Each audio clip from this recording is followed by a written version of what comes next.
Space is the inescapable challenge to all the advanced nations of the Earth. Over the course of the 20th century, we have witnessed exponential advancements in the collective knowledge of mankind. In every field of science and technology, our achievements are no longer measured in centuries or decades, but in years and even months. With this extraordinary growth, mankind has surpassed every achievement recorded throughout the millennia of known civilization. And it established the United States as the preeminent spacefaring nation. First for the coming decade, for the 1990s, space station freedom, and next for the new century, back to the moon, back to the future, and this time back to stay. And then a journey into tomorrow, a journey to another planet, a manned mission to Mars. A manned mission to Mars? An ambitious objective, and with the success of the Mars probes and NASA's rover, one that humanity has made substantial strides toward achieving. Could there have been a space base on Mars in antiquity? But what if the breakthroughs of today concerning humanity, the Earth, and our beginnings are not new wisdom at all? What if much of this supposed recent knowledge lay secreted away in the ruins of a once powerful society, awaiting our discovery? Could this alleged new knowledge, uncovered in Earth's little corner of the universe, be considered Genesis revisited?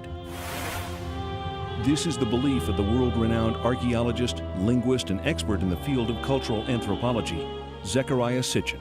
I'm Zecharia Sitchin. I devoted a lifetime to the study of ancient civilizations, ancient languages, their art, their beliefs, and the knowledge that they had. And the question is, when you study, when you look at all that, is it myth, is it mythology, or did it really happen? I believe it all really happened. In our obsession with antagonisms of the moment, we often forget how much unites all the members of humanity. Perhaps we need some outside universal threat to make us recognize this common bound. I occasionally think how our differences worldwide would vanish if we were facing an alien threat from outside this world. And yet, I ask you, is not an alien force already among us? If we had physical, tangible evidence of artifacts on Mars, we are not only not alone in the universe, but someone has been on the next planet over. That in itself will forever change our frame of reference. Mankind came out of the Dark Ages and the Middle Ages, reached the Age of Enlightenment, experienced the Industrial Revolution, and entered the era of advanced technology, the era of genetic engineering, and the era of spaceflight. Big shadow. 4 forward, drift into the right a little. 30 seconds forward, drift. We copy you down, Eagle. The Eagle has landed. Astronauts who land like eagles. Zecharia Sitchin's research reveals that in our ancient past there were advanced beings referred to as the Anunnaki, translated, those who from heaven to earth came. The idea that there was in our solar system a race of intelligent beings far older than us who are now gone would certainly force us to rethink lots of questions, including the question of human origins. Where did we come from? Could we be the products of genetic engineering? The hypothesis that modern science is only now catching up with ancient knowledge is inspiring scientists and researchers to increase efforts to rediscover that which may have been lost over time.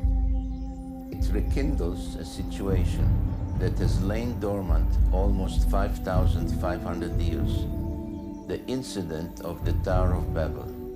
In the Babylonian version of the biblical story, the people of Babylon were building a tower whose head shall reach the heaven, in which a Shem, a space rocket, was to be installed under the direction of their supreme god. But the other deities were not amused by this foray of mankind into the space age. The biblical story recalls that Yahweh came down to see the city and the tower that the humans were building, and he said to his colleagues in Genesis chapter 11, "This is just the beginning of their undertakings. From now on, anything that they shall scheme to do shall no longer be impossible for them. Come, let us go down and confuse their language so that they should not understand each other's speech." Thanks to the science of archaeology, experts now know that the first great civilization emerged almost 6,000 years ago. Older than the Greeks, older than the Mayans, older than the Incas. The people of this society were called Sumerians, after their land, Sumer, in the Great Plain between the Euphrates and Tigris rivers, today's Iraq. The book of Genesis calls the land Shinear. For generations, biblical scholars either ignore biblical references to ancient kingdoms or categorize these as legend or lore. Through the study of historical relics and the translation of ancient languages, many biblical researchers now believe that the previously questioned Old Testament references are indeed historically authentic accounts of flourishing, advanced cultures. If you study the Genesis document, God made Adam out of clay and then took Eve out of his rib, one of his ribs, etc. If you study this document, you discover that it's really a much shorter version of a much more complicated document that comes out of Babylonia and then out of Sumer and so on. Now, these ancient texts give a really complicated story of powerful, non-human, godlike beings actually engineering us, making us for specific purposes. Zecharia Sitchin's investigation into these cultures brings him to this 6,000-year-old temple in an excavated area of the ancient city Erech. Until its discovery only 150 years ago, Erech was known only through passages in the Bible. The temple is dedicated to a female goddess named Inanni, also referred to in later times as Ishtar. Zecharia Sitchin. You can see here her features a little damaged. Her divinity was marked by the pair of horns that she had. She held a jar with the water of life, and she was surrounded as a decoration, but perhaps also symbolically, with a symbol that some refer to as entwined snakes, which was the symbol of science in those days, 6,000 years ago. Some find in it a precursor of the Egyptian Ankh, which was the symbol of life and creation. Further results of Mr. Sitchin's research affirm the theory that this visage of entwined snakes is the symbol for genetic manipulation of DNA. Carved out in stone over 6,000 years ago, Ishtar is sometimes depicted flying through the sky and leaving the Earth's atmosphere to traverse the heavens. In ancient Mesopotamia, the secrets of astronomy and other celestial knowledge are kept carefully guarded, studied behind closed doors by an exclusive society of priest astronomers. Cylinder seals like these are the only surviving record of these carefully guarded secrets. This clay tablet carries the print of a cylinder seal about 4,500 years old. It depicts the god Enlil granting the plow to humankind, ushering in the age of modern agriculture. On closer inspection, something completely remarkable can be seen: a detailed depiction of the complete solar system configured identically to that known to contemporary science. With the sun prominently figured in the center, each planet appears in its correct position and relative proportions to the other planetary bodies. On the outskirts is one additional planet, a 10th, not currently located by astronomers of our modern era. Astronomers around the world are on the lookout for this evasive celestial sphere, as a growing body of physical evidence indicates that it does in fact exist. The story of this planet, as told by the Sumerians on their 7 tablets of creation, begins 4 billion years ago, when our solar system was much younger and our own planet Earth did not yet exist. According to modern science, prior to the invention of the telescope in the 1600s, humanity had no knowledge of outlying planets beyond Jupiter, as these bodies cannot be viewed with the naked eye. Since the day of Galileo Galilei, optical astronomers have amassed an important body of knowledge about the outer planets. These theories established by astronomers from around the globe have been uncontested these last centuries. With the technological advancements of our day, new vantage points have developed, such as the unobstructed view of NASA's Hubble telescope and the perspective gained through unmanned probes sent on reconnaissance missions to the outer reaches of our solar system. These breakthroughs in space exploration reveal many inaccuracies in earlier astronomical conclusions. On August 19, 1977, the American space probe Voyager 2 leaves Cape Canaveral on a several-year journey to the vicinity of this solar system's most distant planets. The Voyager's discoveries challenge many of astronomy's recent conclusions, while fully corroborating ancient knowledge. For the first time, we see images of Uranus. Astonishingly, it is exactly as the Sumerians report in their 6,000-year-old description. Though they have no telescopes that we know of, the Sumerians characterize Uranus as Mash Sig, translated bright greenish. They also explain the unique planetary tilt of Uranus. According to the Sumerians, our solar system was invaded by a planetary body that caused collisions and disrupted the existing order. NASA scientists concur that a collision with a body the size of Earth, traveling at 40,000 miles per hour, could have caused both the orbital skew of Uranus and the devastation apparent from the planet's surface scarring. Its neighbor Neptune was described as a blue-green planet by the Sumerians millennia ago, but science has only confirmed this fact during the past few decades. The Sumerians named and listed all of the planets in our solar system. Their documented list of these planets is tangible evidence that in at least one respect, modern man is on a path of rediscovery.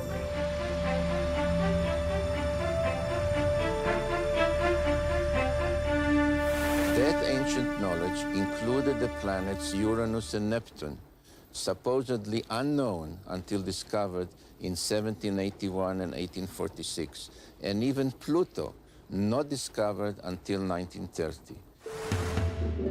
Neptune, Nudimmud, the artful creator. Uranus, Anu, he of the heavens. Saturn, Anshar, foremost of the heavens. Jupiter, Kishar, foremost of firm lands. The asteroid belt, Rakish, the hammered bracelet. Mars, Lamu, god of war. And Ki, Earth, what the Sumerians considered to be the seventh planet. Why the seventh planet? Why not the third, as Earth is so often referred to in modern parlance? Sumerian records indicate that they began their counting not from the sun, but from a planet on the outside of the solar system. But most surprising was the inclusion of one more large planet as the 12th member of our solar system. The launch of Pioneer 10 in 1972 ushers in the era of deep space exploration. The craft journeys beyond the outer known planets, sending back data that is used to seek a possible 10th planet. 14 August 1978, which was just about 6 weeks after we discovered the fact that Pluto has a satellite. Once you have a satellite for a planet, you can determine how heavy it is. It turns out Pluto was very much smaller and lighter weight than we had thought, which meant that Pluto has no influence, no appreciable influence on the motions of the planets Uranus and Neptune. At that point, we voiced the hypothesis that this means that there is at least one yet to be discovered planet in the outer reaches of the solar system. Over the past 2 decades, physicists have joined astronomers in the search for the mysterious Planet X. One of the things we did in 1978, having made this prediction that there was an additional planet, 10th or 12th, depending on your point of view, we sort of put our money where our mouth was, as it were, and we went out and we started looking for this thing. We've been able to refine the search area somewhat, get it rather narrowed down. We do our predictions based on the observed anomalies in Uranus and Neptune. We actually are currently looking down in the region of Centaurus, which is just south of the constellation Libra. But if it is in the kind of orbit that we describe here, it would have to be a planet that would have a mass something like 3 to 5 times the mass of the Earth. This would put it intermediate between the gaseous planets like Uranus and Neptune and the terrestrial planets that we have in the inner part of the solar system. So if this planet turns out to be in a 3,600-year orbit, then its mass will be correspondingly larger. This one here is a map of the solar system as we know it. The inner planets, this is the orbit of planet Pluto. And this here is the orbit that I have proposed for the 10th planet. And here's where we think it is right about now in its orbit. If Planet X exists, we are not alone in this solar system. The surviving historical records of the Sumerians reveal the story of an intruder planet, Nibiru, which appeared out of deep space, drawn into the center of our solar system by the planetary pull of Neptune, Uranus, Saturn, and Jupiter. On an opposing orbital path with the 7th planet, a planet referred to in Sumerian records as Tiamat, Nibiru's new orbit around the Sun placed the two planets on a collision course. Sumerian cosmogony answers many puzzles that still baffle modern science. Central to it was the tale of a celestial collision and knowledge of a solar system with 12 members. As they draw near, one of the satellites of Nibiru crashes into Tiamat, cracking the planet. Subsequent collisions smash half of Tiamat completely, breaking the pieces into what develops mostly into the asteroid belt. This is referred to in the Bible and Sumerian text as the firmament. The other half of Tiamat becomes Earth. The Earth is thrust into a new orbital position, carrying with it Tiamat's main satellite, our moon. Nibiru, the intruder, is cast into a permanent clockwise solar orbit, returning to Earth's neighborhood once each 3,600 years, forever becoming the 12th member of our solar system. This tale of creation echoed through all the ancient cultures, becoming part of the scientific knowledge that we find in the Old Testament, in the creation story of Genesis. In the aftermath of the collision, the biblical creator Elohim proclaims, "Let the waters under the heaven be gathered together into one place, and let the dry land appear." And it was so.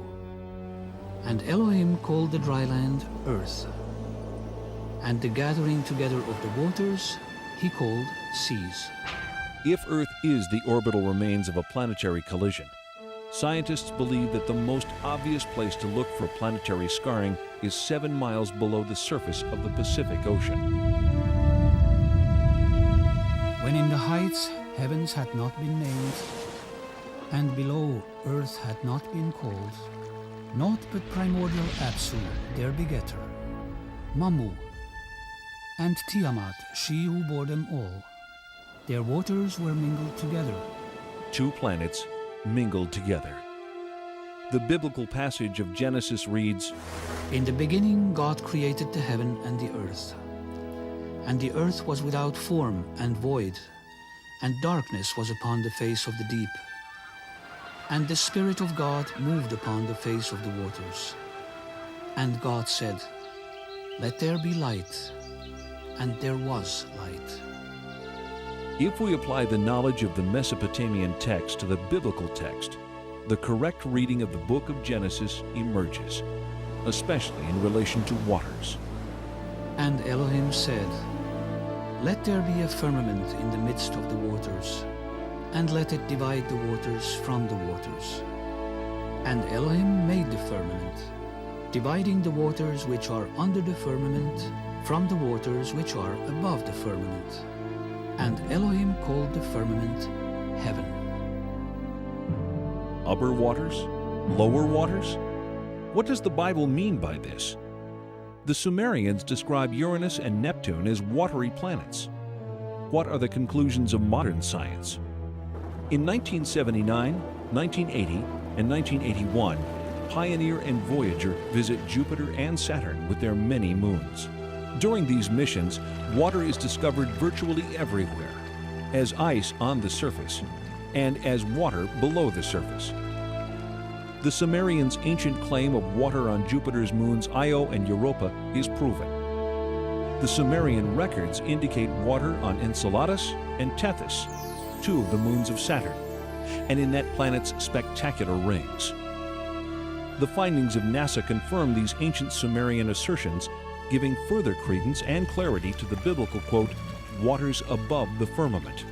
Halley's Comet travels through space, itself a spectacular confirmation of the biblical claim, "waters above the firmament." Nearly 4 billion years old, with a core half the size of Manhattan Island, this mystic traveler throws off water at the rate of 30 to 70 tons a second, with enough mass to continue its purge for thousands of years. Was ancient man aware of this spectral vision? The unusual celestial object, reported in Babylonian texts to have been seen in the year 164 BC, is believed to have been Halley's Comet. Significantly, it was considered the scepter star of Israel. In the Bible, the book of Numbers records, I see it, though not now. I behold it, though it is not near. A star of Jacob did course. The scepter of Israel did arise. Halley's Comet and its lights are truly the messengers of Genesis. when the 19th century astronomer Schiaparelli announced that he had seen canals on Mars, he was ridiculed. So too was the respected American astronomer Lowell in 1916. When NASA's unmanned spacecraft visits Mars in the 70s and again in the 90s, ample evidence of water in that planet's past is revealed. Images from expeditions to Venus and Mars exhibit visual evidence of dry sea, lake, and riverbeds characteristic of the biblical reference, waters above the firmament. Even Mercury, so close to the Sun, seems to have had a watery past, yet maintaining ice at its polar caps. The NASA report reads, quote, "We are forced to no other conclusion but that we are seeing the effects of water on Mars," unquote. And, quote, "Mars once had enough water to form a layer several meters deep over the whole surface of the planet," unquote. What we previously believed to be a dry and barren planet unexpectedly emerges as a planet where water once existed in abundance. Mars joins Venus, Mercury, the Earth, and most recently the Earth's moon in corroborating the Sumerian concept of water below the firmament. We've had reports to the effect that the Viking equipment will never determine positively whether or not there's life on Mars. Can you set us straight on this? Well, my own view is it's much too soon to decide whether we will have a definitive answer. It may be that there is an exotic biology on Mars. It may be that there's an exotic chemistry which looks a little bit like biology. There's a number of experiments to be done. They might decide the issue, they might not. But either way, Viking has been a biological success because the chemical explanation means that there is a kind of chemistry on the Martian surface which simulates some of the steps of chemistry in biology. We would learn something important about the origin of life. In October 1988, the Soviet Union sends two unmanned spacecraft, Phobos 1 and 2, named for one of the Martian moons, to study the red planet. Phobos 1 is lost while on its way to Mars. But Phobos 2 arrives to orbit Mars and immediately sends images back to Earth. On March 1, 1989, pictures of this unusual grid are received.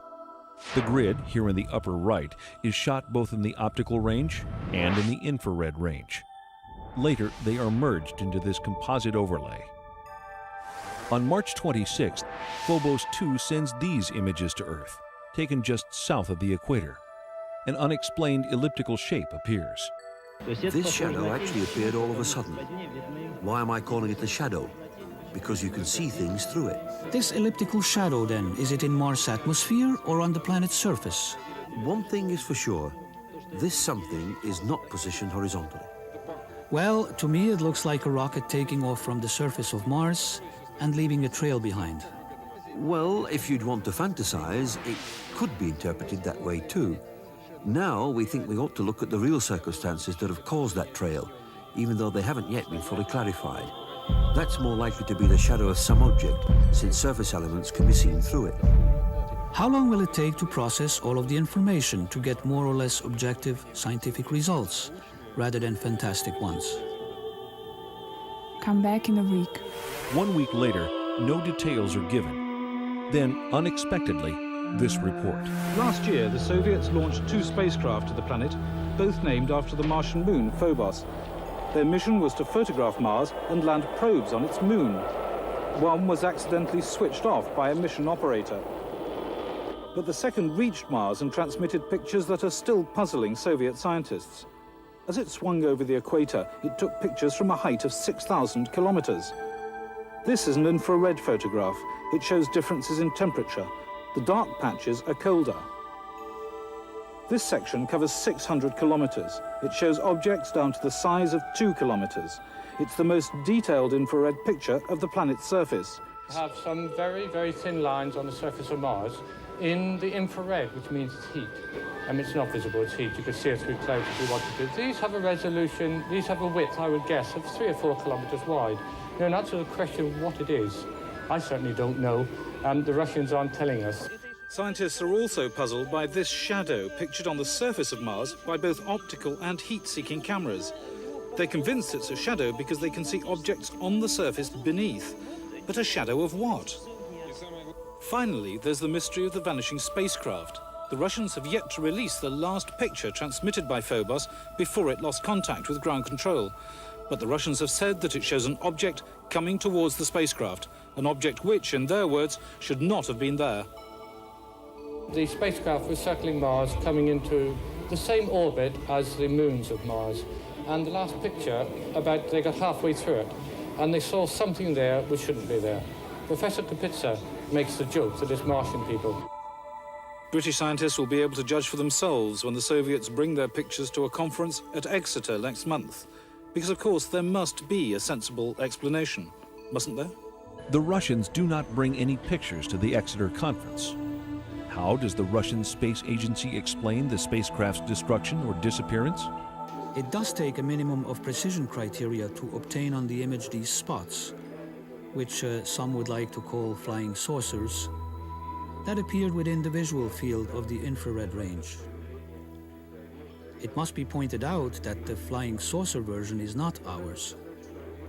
Actually, at first we were saying that there was no flying saucer, that surely all that we saw could be explained in understandable, natural and physical terms. One possibility could easily be that a small meteorite, a small bit of rock, was in the same orbit of Phobos and hit it. In an exclusive interview conducted in October 1990 in Moscow, Professor Lev Mukhin of the Soviet Space Research Institute discredits the meteorite theory. There were attempts to hypothesize that there had been a collision between the space probe, which was then orbiting Mars in alignment with the orbit of Mars' moonlet, and strands of dust surrounding the moon Phobos itself. But some fairly accurate computations made by several organizations, and by our institute as well, have shown that this assumption is totally baseless. If not meteorite or debris, then what could possibly explain the mishap? A long silence follows. Then in December 1991, Marina Popovich, former cosmonaut trainee and retired Air Force colonel, holds a surprise press conference at the Russian consulate in San Francisco. She unearths the mysterious last photograph taken by Phobos. There is a strange shape in the foreground. Colonel Popovich refers to this as an unidentified flying object, a UFO.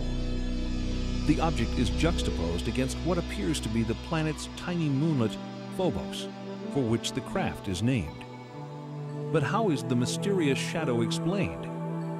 The Russians say it is a shadow of some object on or just above the Martian surface. Upon further examination in April 1992, when all of the related photographs are compared side by side, scientists reach the conclusion that the shadow is actually moving. If Mars was indeed the site of a space base in antiquity, Could the failure of these Soviet space missions be attributed to some sort of alien intervention? Could the ancient space base have been reactivated? So the mystery remains. What caused the spacecraft to destabilize? Was it a malfunction? Or was there an outside cause? Perhaps an impact? The question that arises is indeed a simple one. Was the spacecraft Phobos 2 hit by something that put it out of commission? The circumstances in which Phobos 2 was lost suggest that someone might be back on Mars, someone ready to knock out what to them is an alien spacecraft. Of all the elusive mysteries, the greatest is the riddle of life itself. How did it begin? From what corner of the universe did the first emanations of existence arise? Was the seed of life carried to Earth from the planet Nibiru? There has been a blending of interest in biologists on one hand and planetary astronomers on the other in the question of the origin of life. Because the same questions about how life originated on Earth also would apply to Mars or some other solar system. And just as they really can't explain how life originated on Earth, they don't really know how it originated elsewhere. Contemporary scientific thinking cautiously asserts that life arrives on Earth when certain chemical substances crash into the surface aboard a stray comet early in our planet's history. What we are trying to find out in the meteorites is to see whether there are any of these molecules related to life. There are certain molecules, like the amino acids, which may be described as the building blocks of life. Directed panspermia, another scientific theory, suggests that life on Earth is seeded by a race of beings from outside the planet, not by chance, but as the deliberate activity of an otherworldly society. The Bible suggests that the creation of humankind comes at the end of a long list. All the fishes of the sea, and all the fowl that fly the skies, and all the animals that fill the earth, and all the creeping things that crawl upon the earth. It was only then that Elohim created the atom. In the last few pages of the story of creation, the Sumerians point to the Anunnaki as the creators of mankind, our own benefactors of life. According to Sumerian text, the Anunnaki, in advance of landing 445,000 years ago, sent androids to scout the Earth. 150,000 years later, the Anunnaki themselves arrive and create humankind. How was Adam created? According to the Sumerians, it was by genetic engineering, fertilization in vitro, in a glass tube, as depicted in this cylinder seal rendering. Adam was the first test tube baby. In Genesis chapter 1, verse 26, the Bible reads, "Let us make the atom in our image and likeness." But why? Sumerian documentation suggests the Anunnaki create humanity to assist in mining African gold that they need to save the dwindling atmosphere of their home planet, Nibiru. Judaism, Christianity, and Islam, the three great Western traditions, religious traditions, are all founded on the idea that there's something special about human beings. We didn't arrive here accidentally, so we're not just some consequence of billions of years of pointless accidental permutations of life forms. No, we were created in the image of God. The creation really is about the process of our salvation. Now, what if it were the case that there were creatures both technologically more advanced than us, older than us in terms of their civilization, and maybe even more intelligent than us, and more spiritually advanced, if we could imagine that? Then would this cause the creation story to collapse and leaving, literally billions of people on the planet totally confused about the meaning of life? The Bible relates an incident of mankind overstepping the bounds of the Anunnaki when the Babylonians attempt to reach the gods by building an enormous launch pad in the archetypal story of the Great Tower of Babel. What is the target of their efforts? According to Zecharia Sitchin, it is our neighboring planet Mars, home of the Anunnaki's way station en route to Earth. The Sumerian tablets refer to the station planet Mars as the traveler's ship. I've taken it to mean that it was at Mars that the Anunnaki from Nibiru transferred to smaller spacecraft to reach Earth orbiting stations. Not once every 3,600 years, but on a more frequent schedule. Mesopotamian archives identify the 12 members of our solar system with specific symbols. Some, like Mars, Earth, and Venus, are indicated numerically on this ancient stela.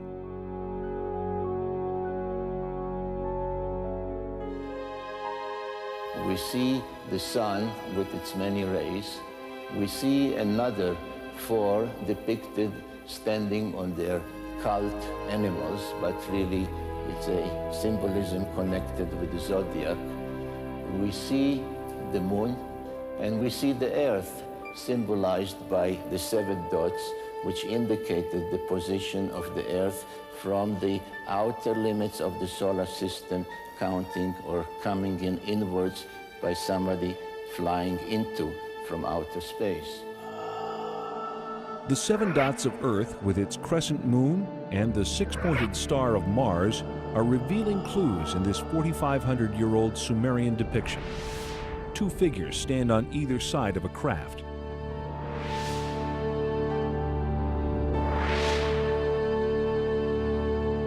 Some researchers believe that Mars was habitable as little as 10,000 years ago.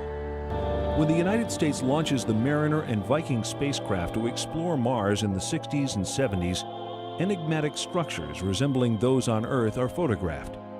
This is a feature on Mars that NASA nicknames the Inca City. Here we see it compared with Sacsayhuaman, Peru.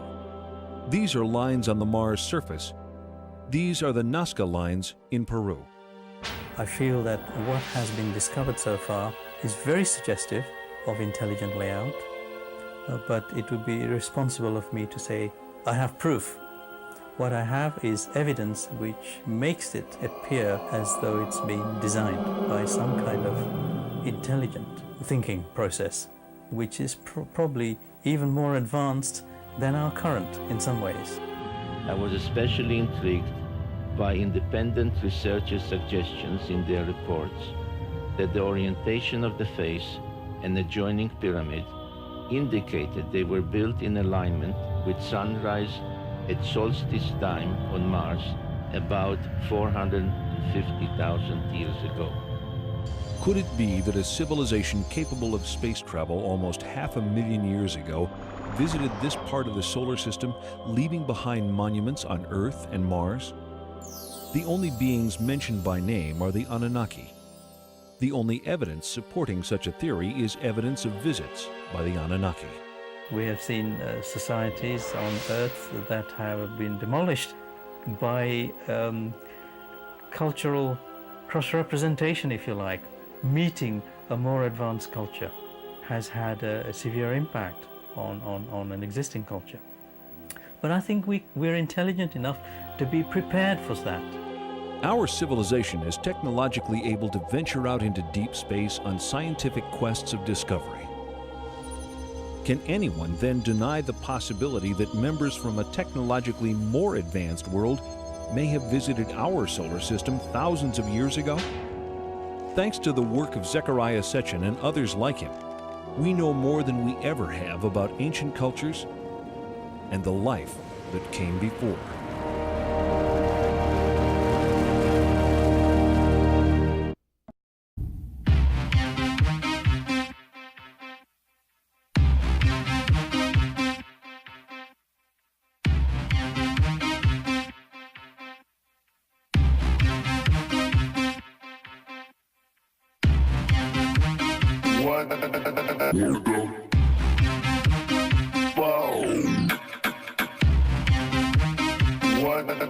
Wow.